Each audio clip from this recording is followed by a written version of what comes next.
Еве сме назад во живо од Студио 1 со нашиот колега Дејан Андоновиќ, кој што ќе направиме еден така кус преглед за случувањата во светот, особено што Америка се уште е во фокусот. Трамп го карактеризираат барем аналитичарите и критичарите наместо човек кој што ќе сплоти државата, се повеќе ја разделува со своите и креира кризи како што го обвинија демократите. Национална безбедносна криза вели има на границата со Мексико, а таа всушност не постои. Дискутабилно е која прави кризата. Едната страна, односно онаа на Трамп, ги обвинува демократите дека не се подготвени да ја финансираат граничната безбедност, алудирајќи нели на оној зид заштитен од Латинска Америка кој треба да ја ограничи, да ја заштити таа граница кон Соединетите Американски држави, односно Мексичко-американската граница. Од друга страна, конгресмените го обвинуваат, а и некои републиканци го обвинуваат Трамп дека по секоја цена сака да се изгради зидот и при тоа нели ја подрива националната безбедност со блокадата на 25 федерални институции на Соединетите Американски држави. Така да Трамп имаше годинава прво свое обраќање од овалната соба, онаа председателска соба, каде што упати апел до американските граѓани, пред се до демократите и оние нивни поддржувачи, да го одобрат неговиот проект. Она што е ново и она што мене ме изненадува, веќе не се 5 милиарди, него е 5,7 милиарди. Така да финансиските средства кои тој ги бара од буџетот, а кои Конгресот не му ги одобрува, предизвика ваква блокада која трае од 22 декември. На некој начин и дискутабилно е, бидејќи не често може да се види, барем на тие американските телевизии, кога колеги аналитичари нели зборуваат дека постои некаква криза на границата. Тоа како да доаѓа само од главата на Трамп. Зид мора да има, мора да се стопира дрогата, мора да се стопира трговијата со луѓе. Тоа е како да... Да, мене ми е интересно нешто друго. Ние изминатиот период, дека ги следевме овие состојби околу тој зид, имавме слика дека Трамп бара да се изгради зидот, демократите не му даваат да се изгради зидот. Трамп е тој што е настојчив да има зид, да ги крши човековите права, да ги потроши тие 5,7 милиарди долари кои и за Соединетите Американски држави се големи финансиски средства, од друга страна демократите се против изградба на таков вид на зид. Тоа беше перцепцијата. Но она што сега како што се отвора оваа тема, дознаваме дека таму американците одамна имаат жичана ограда. Одамна ја имаат. Значи и уште од времето на Реган, ми се чини, администрацијата на Реган е поставена таа жичана ограда. Она второ што го дознаваме на некој начин на сметка на демократите е дека демократите не се противат да има таму жичана ограда. Тие се противат да се гради зид. И она што новата председателка на Конгресот Ненси Пелоси го изјави, практично најголемата забелешка на демократите кон Трамп испадна дека се финансиските средства и забелешката е дека Трамп не успеа да го натера Мексико тој да го ја финансира таа жичана ограда. Тој зид, се извинувам, она што му беше ветување во предизборната кампања, да подсетам, Трамп вети дека ќе ги натера латиноамериканските држави, пред се Мексико, да изградат зид кон Соединетите Американски држави за да немаат одлив на граѓани во Соединетите Американски држави. Значи да сумирам, трите работи кои до вчера на некој начин ние од страна можевме да ги перцепираме, драматично се сменија.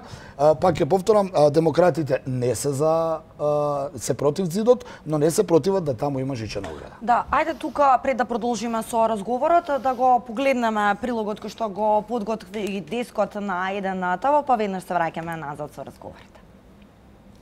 Американскиот председател Трамп во обраќањето до нацијата од Белата куќа уште еднаш се обиде да ги убеди ривалите дека е потребен зидот на границата со Мексико заради безбедност на земјата. Поради спорот за 5,7 милиарди долари за изградба на зидот, федералната влада е блокирана речиси 3 недели. Низ годините илјадници американци беа брутално убиени од тие што незаконски влегле во земјава. И уште илјадници животи ќе бидат изгубени ако не действуваме веднаш. Ова е хуманитарна криза. Криза на срцето и на душата, како дел од сеопфатен пристап кон граничната безбедност. Силите на редот бараат 5,7 милиарди долари за физичка бариера. На барање на демократите ќе биде челична, а не бетонски зид. Бариерата е критична и за граничната безбедност.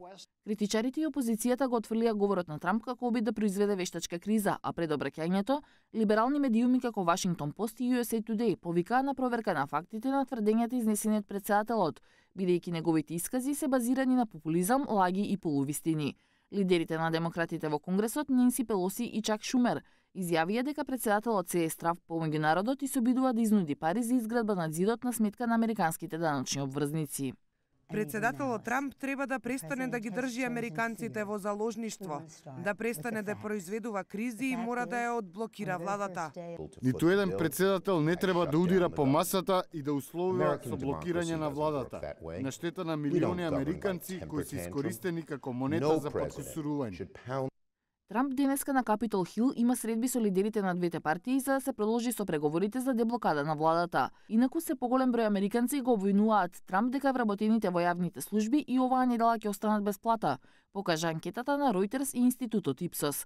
Анкетата покажува и дека повеќето републиканци ја поддржуваат одлуката на Трамп да не го одобри буџетот ако не му биде одобрено да изгради зид на границата со Мексико со пари на американските даночни обврзници.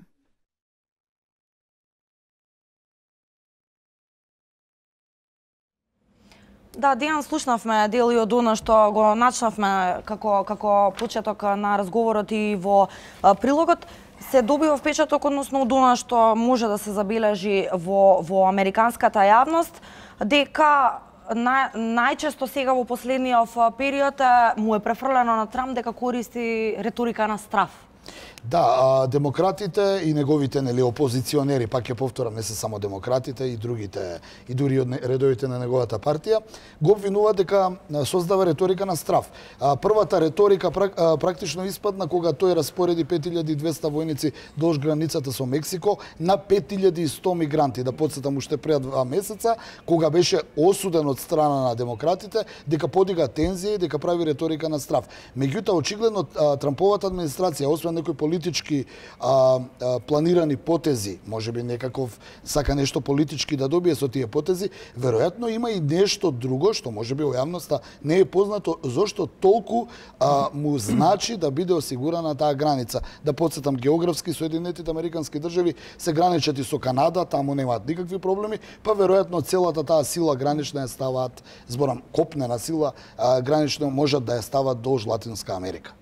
Добро, уште едно загрижувачко на некој начин може да се каже сценарио е односите на Русија и Америка поврзани со случувањата во Венецуела. Во Венецуела, да подсетам, е левичарска гарнитура на чело со Николас Мадуро, наследникот на Хуго Чавес, човекот кој беше многу голем говорник, гласноговорник, можеби најголем во светот, антиамерикански, антикапиталистички. Да подсетам, Хуго Чавес почина пред некоја година и него го замени Николас Мадуро. Но очигледно Николас Мадуро ја нема таа харизма што имаше Чавес, па не успева да ги менаџира состојбите во Венецуела. Подолго време трае кризата во Венецуела. Мадуро ги обвинува Соединетите Американски држави дека сакаат на некој начин да го трнат од власт. Можеби за Русија тоа е една прилика за уште едно жариште каде што може да ја покаже својата големина пред сад истокот и западот. Разместување на фигурите на шахот низ целиот свет. Точно. Затоа како ја третираат изјавата на заменикот за надворешни работи на Русија, кој што упати силна порака кон американците, кој што вели во секој случај да се воздржат од некаква воена интервенција во Венецуела. И интересно е како ги нарекува жешки глави луѓето во Вашингтон. Жешките глави во Вашингтон, сакајќи да насочено е тоа кон оние така наречени јастреби во Пентагон, кои изведува и воена интервенција во Ирак, кој изведува и воена интервенција во Афганистан пред 15 на 17 години, ги има се уште секогаш во Пентагон, има такви јастреби. Важно е да се колку е реално ова жариште или само докажување на големината на двете? Вака, реално е жариштето, зошто? Бидејќи Венецуела е четврта земја по извоз на нафта во светот и една од меѓу првите земји во светот со големи количества, односно резерви на нафта. Автоматски, нафтата која ја произведува и извезува Венецуела може многу да влијае доколку се блокира на цената на светскиот пазар. Да подсетам дека нафтата, доларот е вржан за нафтата, па некако кога дојде до таа криза, па ги куповната моќ на американците. Во секој случај, важна е Венецуела за Латинска Америка поради нафтата, поради близината на земјата до Соединетите Американски држави и поради тоа што таму се левичари на власт. Изминативе денови се зголемени демонстрациите против Николас Мадуро, левичарот председателот. Поради тоа Русија и реагираше, велејќи дека американците прават големи антилевичарски акции во Венецуела со цел да го урнат режимот, како што велат, на Николас Мадуро. Тоа е првата работа. Втората работа, Трамп не исклучи воената интервенција како опција изминатиот период. Трето, границата со Венецуела и Колумбија, таму е инсталирана американска марионетска гарнитура, оттаму и американците распоредија огромни воени сили долж границата со Венецуела за секој случај со цел да се смират евентуалните тензии доколку дојдат во Венецуела за да се спречи тој мигрантски бран од таму кој ќе сака да бега кон Соединетите американски држави и кон Колумбија. И оно што е најважно, а не го кажуваме, е дека пред 2 месеца 2 руски стратешки бомбардери, не знам, ту некои туполеви беа во секој случај, слета на аеродромот во Каракас, во главниот град на Венецуела, па оттаму и се подигна некако тензијата. Само да сумирам во оваа анализа, веројатно затоа Трамп бара да се зголемат мерките за гранична безбедност на Соединетите американски држави, бидејќи покрај онаа хуманитарна криза во Хондурас, од каде што доаѓа голем наплив на гладни мигранти, може да дојде и наплив на мигранти од Венецуела, доколку има некаква воена интервенција. Да, во светската политика, штом станува збор за нафтата, ништо можеби не е случајно. И демократијата ќе те поправам. Така. Под превезот на демократијата. Да, под превезот. Да сме на чисто. Дијан, ти благодариме за ова твоја анализа. Секогаш нели со тебе имаме прилика да продискутираме околу актуелните светски случувања, така ќе биде и во иднина. Почитувани, тука правиме кратка пауза, па се враќаме назад во студиото, од каде што од АМСМ ќе не информираат каква е состојбата на патиштата и ги отвараме телефонските линии.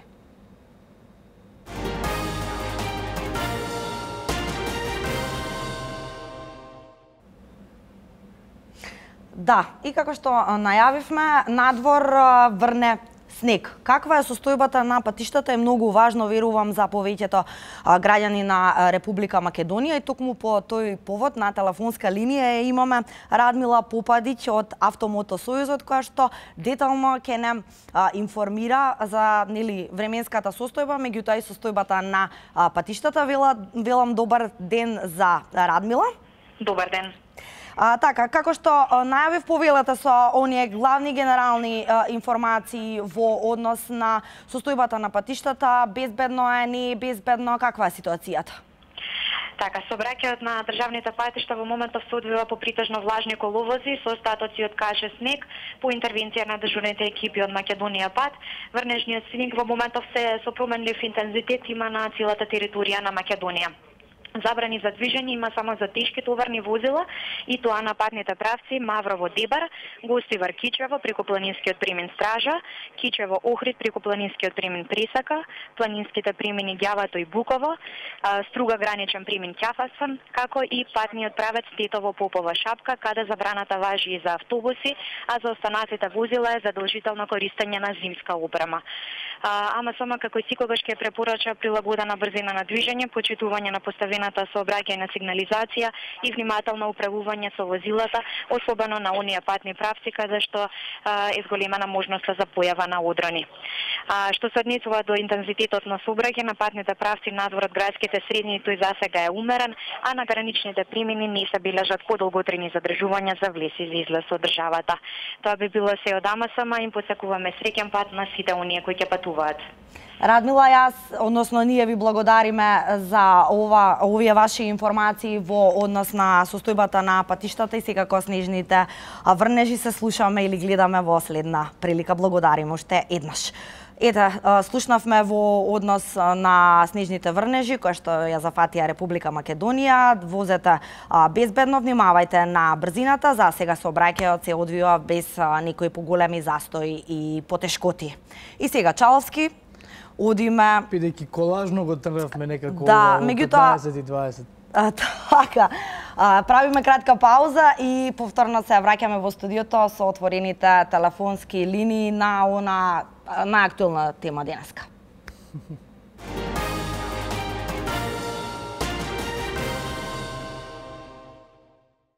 Во законодавниот дом денеска па изминативе денови многу перипети во однос на уставните амандмани. Третата фаза стартуваше денеска и согласно најавите. Нашата колешка Весна Вилкова-Тодоровска постојано информира секако во вестите за сите случувања и токму поради тоа надвор се протестира, исто да напоменам, и токму поради тоа сметаме дека редно е да ги слушнеме вашите мислења и ставови на она главно прашање до вас, дали сметате дека според вас ќе се обезбеди потребното двотретинско мнозинство за уставните амандмани. И веќе го имаме првиот гледач на линија. Велима, добар ден и повелата. Добар ден, Јана. Да, повелата. Вака сега, само пред да кажам за овие двотретинското мнозинство, би ја искористил оваа можност во 5 часот кога ќе ви биде емисијата во врска со антикорупцијската комисија, да отворите 3 прашања до гостинката, а тоа првото е дали претходната комисија има сознанија дали ги вратија тие пари што ги зима за големи патни трошоци, дали имаат одговорност. Второто прашање, зошто да не биде човек председател на таа комисија да биде човек од опозицијата. И третото прашање е закон за потекло на нивниот имот пред, за време и после нивната функција. Ако тие два закони не се донесат, онда не ни треба антикорупцијска, тоа ќе биде само трошок на државата. Во ред? Сега во врска со темата. Повелата? Вака сега, двотретинско мнозинство ќе има сигурно, но мене ми кажува интуицијата дека во Грција нема да помине овој договор и тоа ќе биде секако штетно за нас. Прво ќе биде штетно затоа што дека веќе им е обеќано на браќата албанци многу работи во промена на уставот и тоа нема враќање назад. Втора работа, по секоја цена НАТО, Америка сака да влеземе во, мислам имаат потреба да влеземе во НАТО, чисто поради Србија и едноставно може да ни наместат граѓанска војна. Затоа е многу важно овој договор да помине и во нашето собрание и во грчкото собрание. Колку толку со влегување во НАТО ќе бидат загарантирани нашите граници. Колку толку, зборувам, неколку години ќе бидеме мирни барем. Најтрагичното во целата ситуација е што дозволивме неколку пратеници да се онфајдат со тоа дигање на 2 прста. Некои да се спасат од затвор за криминал, некои можеби заработиле и да дојдеме во ситуација двајца по двајца, четворица албански пратеници од најмалите албански партии да ги уценуваат со по нивна волја менување на устав. Наместо да седнат ВМРО и СДС да се договорат, да едноставно да се изгласа овој закон конечно со огромно мнозинство и да не се дозволи пазарење за некои своји лични интереси. Значи, мојот став е дека треба да помине ова, дека ќе има мнозинство, али тоа ќе биде околу 80 на пратеници, што би требало да биде многу поголемо мнозинството. Тоа што е сценарио на Америка, на големите сили, видовме сите тоа сценарио го имаат, ние како мала земја ништо не можеме да измениме. И нити сме мала земја сме, малобројна и сиромашна земја. И не можеме ние ништо да смениме тука. Тоа сакам да кажам. Добро, и уште едно прашање до вас. ВМРО ДПМН протестираат. Мицковски денеска најави дека ќе излезе на протестите и се повтори горе-долу истиот став од најголемата опозицијска партија.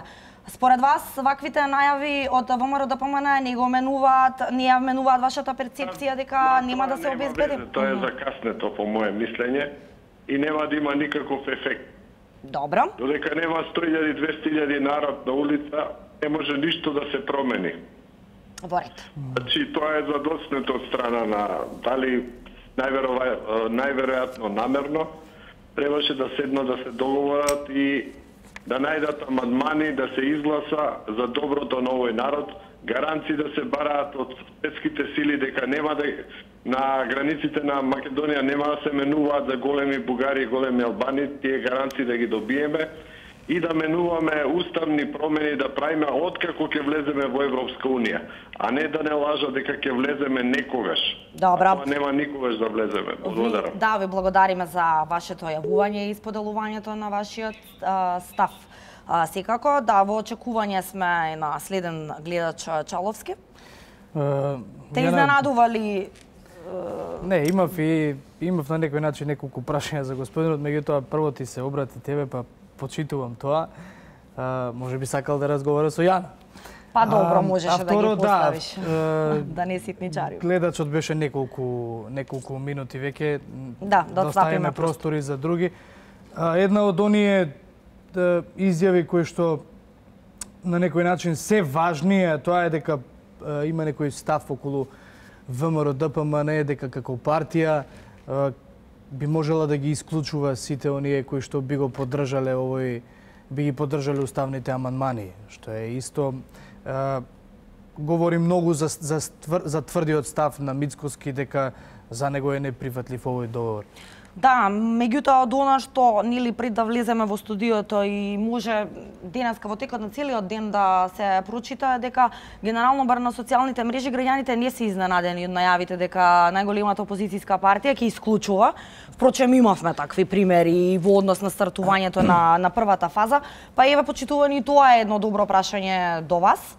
Доколку сакате да споделите мислење, ви изненадува или не ви изненадува и најавите на Мицковски дека ќе учествува на протестите пред законодавниот дом на Македонија блокира, па и еве ставот дециден дека ќе се исклучуваат членови од партијата, односно и пратеници, доколку гласаат за уставните амандмани во ова трета фаза. Интересно е, Чаловски, она што се случува денеска во законодавниот дом. За неколку минути од сега ќе следи таа седница која што беше одложена поради оставката на Томислав Тунтев, координаторот на СДСМ, кој што исто така предизвика реакции на социјалните мрежи. Да, можеби во изминатите неколку часови тоа со случувањето со Тунтев па ја фрлија во сенка целата расправа и перипети поврзани со уставните измени, односно амандмани, конкретно третата фаза. Останува да видиме како ќе се движи целиот овој процесот. Власта пак се сигурни дека го имаат обезбедено. Тоа беше најавувано, третинското мнозинство. Имаме гледач. Ајде, уште еден гледач и... Да, веќе полека треба да се јавуваме. Велиме, добар ден и повелете. Добар ден. Повелете. Повелете во програма, сте, ве слушаме. Добар ден. Да, повелете. Ве поздравувам во студиото. Ве поздравуваме и ние. И само за темата имам нешто да речам. Треба да се исклучи Мицкоски, пошто Мицкоски не седна да разговара со Заев, па му дозволи на Заев на албанците да им даде се и сешто. Добро. Толку. Поздрав, пријатно. Да. Ви благодариме во секој случај за вашето јавување и споделувањето на вашиот став. Различни се толкувањата и за волја на вистината, барањата на села, Алијансата на албанците, па и на БЕС. Касамиев всушност тој кој што ја продри идејата. Така, да. Алијанса се приклучија и исто така предизвика, особено во текот на вчерашниот ден, доста жестоки реакции во јавноста. Имаме и следен гледач, ајде ќе му отстапиме простор. Добар ден, повелата. Добар ден, се јавувам од Берлин. Жалам што ја не сам на местото на протестите. Ама веќе е кутна нашата земја и таа со последни сили ги дава своите извишки за сите своји чена. А забележувам и кај вас во студиото, ти и девојко како да ти тоа се едно, па се смескаш. Благодарам, пријатно. Не го разбрав последниот коментар, а како да ми е се едно, како да се смешкам бил последниот коментар. Во ред, ќе премолчам. Чаловски, мислам дека полека, но сигурно ако немаме гледачи, треба да го заокружуваме овој блок или да оставиме простор уште 2-3 минути, иако веќе треба да се прави пауза за рекламите. И секако за кратко следуваат вестите на 1 ТВ во 16 часот со колегата Александар Петревски. Почитувани, ви благодариме за вашите јавувања во секој случај. Се гледаме повторно со мене и со колегата Чаловски околу 17 часот. Нов гостин, нова тема и секако повторно ќе бидат отворени телефонските линии.